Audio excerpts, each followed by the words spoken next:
Ndagĩka cia mũthia kĩharo-inĩ kĩa Jockey Club gũkũ Nairobi, kũrĩa kĩama kĩa Jubilee gĩgatabania mũcemanio wa NDC mũthenya wa rũciũ, Mehariria matinda manyitĩte thinga ũmũthĩ. Na mwandĩki mũnene wa kĩama gĩkĩ Jeremiah KIONI, ũrĩa watinda gĩthũrima Mehariria maya, augĩte rĩu amemba a Jubilee marĩ na mweke mwega wa kũmenya mwerekera ũrĩa makũrũmĩrĩra kĩũteti. We want to know where do we go from here. For 3 years, we've been bogged in the courts. We are finally free. And he has finally an opportunity to tell us as a party, what direction do we take? What does he want the party to do going forward? And through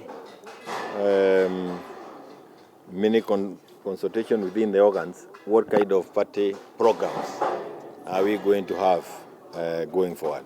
President wa tene Uhuru Kenyatta, ũrĩa nowe mũtongoria wa kĩama kĩa Jubilee, nĩatanyĩtwo kũheana meciria make megiĩ ũtongoria wa kĩama makĩria thutha wa ndũgamano ĩrĩa ĩrakoretwo ĩgũmĩire kĩama gĩkĩ ihinda rĩa hakuhĩ mĩaka ĩtatũ. Early part of the morning, we expect to have our party leader coming to talk to us. And you know, he is a party leader and a former head of state. So we are dealing with a historic day, not just for our party, but even for this country. Many Kenyans have also been asking, when are we ever going to hear him speak?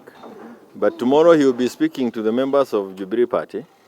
No kũrĩ na matanya marĩ igũrũ mũno megiĩ kana ũrĩa warĩ minista wa ũgitĩri wa thĩinĩ Dr. Fred Matiang'i nĩakanĩrĩrwo arĩ we ũkũrirũkia bendera ya kĩama ũteti-inĩ wa gĩthurano kĩa mwaka wa 2027 na KIONI nĩekĩrĩte mũkonde atĩ Matiang'i nĩagakorwo mũcemanio-inĩ ũcio. If I knew what the party leader was going to tell us tomorrow, we would not have called an NDC.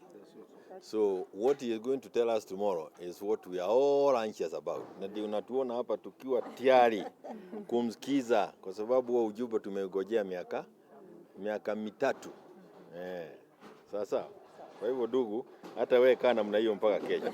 Hamwe na ũguo KIONI augĩte atĩ kĩama nĩgĩkaheana mũrũgamo wakĩo wĩgiĩ ithurano nini iria cibangĩirwo mweri wa 11. These by-elections are 2 years down the line. There's so many things up in the air. You win, you lose, it will not tell you where you will be 2027. Kwa hivyo ni vizuri kuweko kama chama, lakini si pahali ya kukufia. That is not the hill you die on. No. Far from it. Wewe ngojea siasa. Amemba matanyihĩire 1,200 nĩo metĩtwo mũcemanio-inĩ ũyũ ũrĩa ũgũkorwo ũrĩ wa gatatũ kuma mwaka wa 2022. Gĩkĩ arĩ kĩonereria kĩa ihuhũkanio iria cikoretwo cigũmĩire kĩama gĩkĩ, ihuhũkanio iria KIONI augĩte cirakinya mũthia mũthenya wa rũciũ thutha wa mũcemanio ũcio. This is our third NDC in almost 3 years.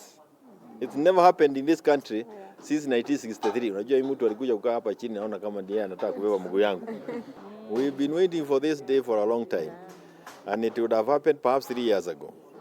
Was it not for unnecessary court battles that you are engaged in? Handũ-inĩ ha Kameme TV, njĩtagwo Gathoni Wang'ang'a.